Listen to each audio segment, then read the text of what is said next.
Hi guys, thanks for coming back. This is episode 2 of Hospitality TV. Today we are joined by Master Sommelier Will Costello, visiting us from Las Vegas. Super glad to have him here. We just finished an amazing class of wines in Santa Barbara here at Born and Raised in San Diego.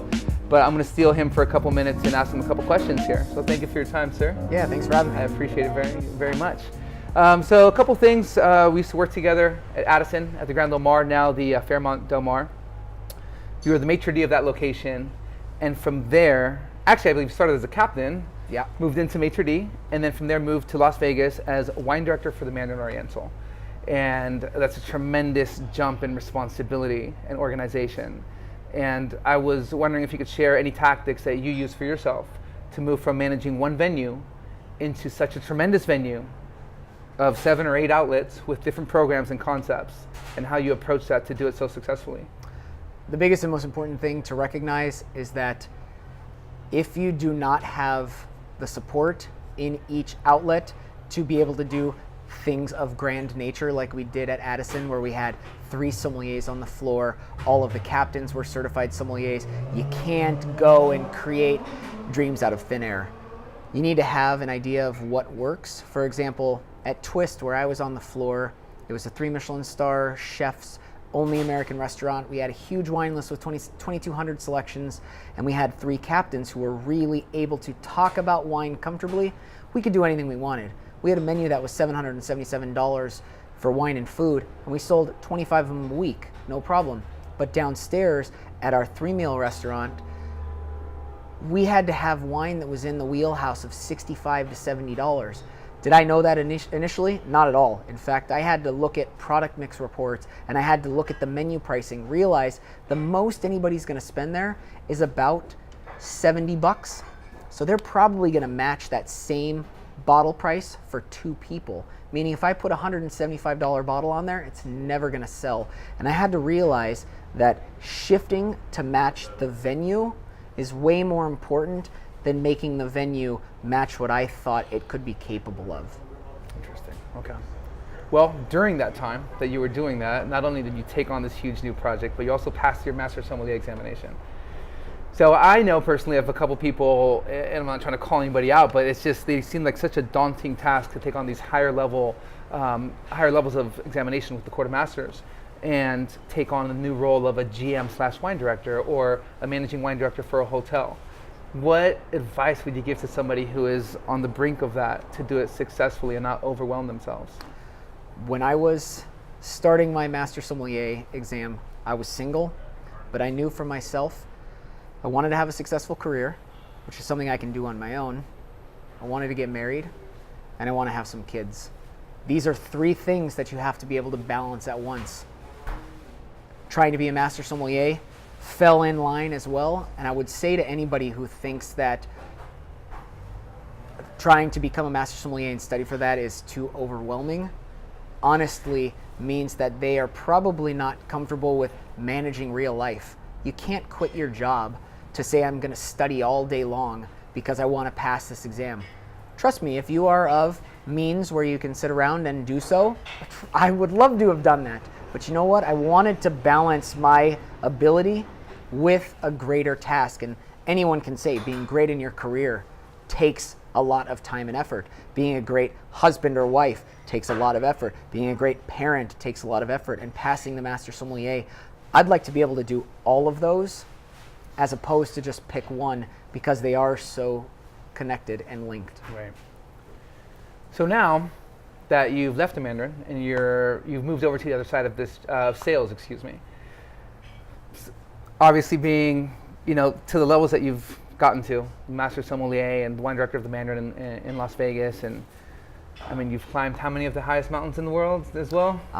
3 of the biggest ones on each continent, so yeah. Okay, amazing. So obviously you're a go-getter, and now that you've switched over to the sales side, I expect great things to happen, I'm sure. In what ways are you pushing yourself to really excel in this new side for you? Maybe what advice would you give to somebody who's thinking of switching from, the front of the house buying side to the distribution or sales side? So as the estates ambassador for Bien Nacido and Solomon Hills Estate Wines, I am responsible for being the front-facing sales and ambassador of our wines all over the country at festivals. That was not something that I had an immediate pathway to success on. In fact, I learned something every single day, and I'm getting better at it. I certainly would say there are people who have done it for 20 years who I would look up to, and those are the people that I actually reach out to. If someone tells you, hey, call me anytime you ever have a question, I'll share with you. Most of the time in the wine world, that is not lip service. That is the truth. I call people every single day probably who are friends of mine and catch up and ask them, what they did this weekend and how everything's going. But also, when you get in a situation like this with a distributor, or when you have an account that isn't following through, or whatever it is, what do you do? What are some of your successes that you've seen? Don't be afraid to ask for help. Don't be afraid to find allies. Again, going back to life, you need to have friends. You need to have allies. Don't look at it as a one man or one woman kind of game. Be comfortable with failing, and also be comfortable with asking for help. Do you recall any recent really helpful piece of advice that you've received on that asking end? 100%, at least in the sales side, ask for the sale.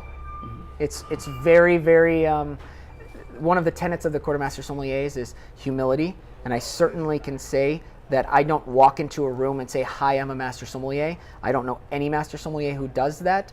It's not part of who we are as educators and as leaders in the industry. But guaranteed that if you walk into an account or go see somebody to buy and you show them the wine and you go, you know what, I really hope they work for you, you're not going to see the same success as, you know what, I love the support on these wines. They're fantastic and they really do make sense for you and what you're trying to do. Will you buy some of our wine and support us? If you don't ask for the sale, 90% of the time you're not going to get it. Just like anything else, right? If you don't ask for it, you're never going to get it. Right. Awesome. Lastly, Will, where do you think the role of sommelier is heading within the next 5, 10, 15 years? I know there are critics who say being off the floor is inevitable for any master sommelier or for any position.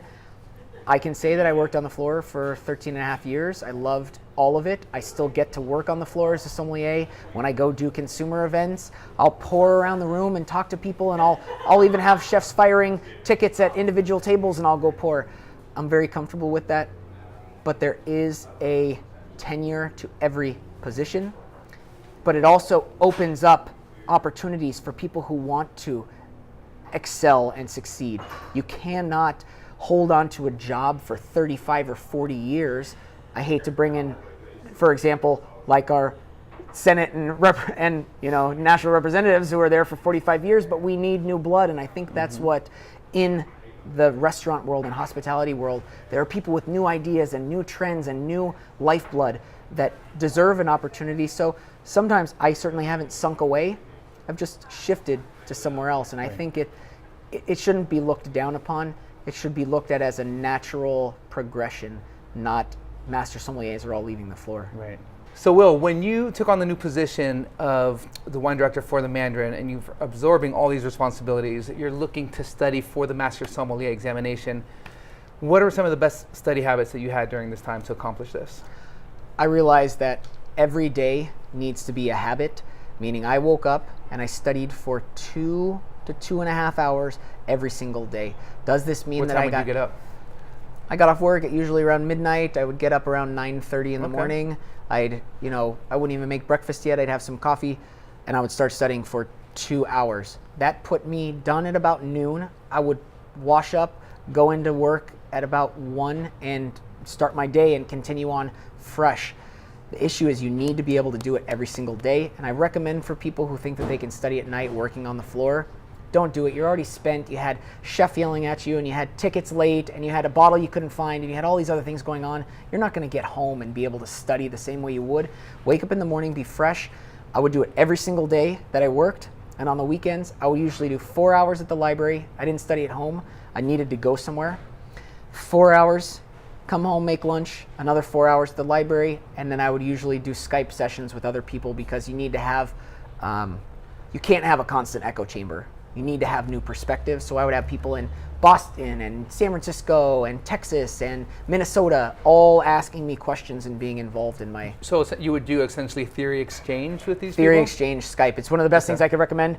Write 50 questions, because if you can write 50 questions in 1 week, if you have 4 Skype partners, you can get 200 questions asked to you. Sometimes 2 people might write the same question, which is fine, but most of the time you're going to get 200 new questions. Imagine how that can expand your ability to study. It's amazing. Awesome. Oh, great tips. All right, guys, thanks again for watching Hospitality TV. A big shout out to our videography crew today at Why Not Collective on Instagram. Of course, for Will Costello, what's your Instagram? Instagram is at Willbot, WILLBOT. Awesome. And of course, last but not least, at Hospitality TV on Instagram and Facebook. Please follow us, give us a like, comment, and share. Thank you. Thanks, sir. Thanks.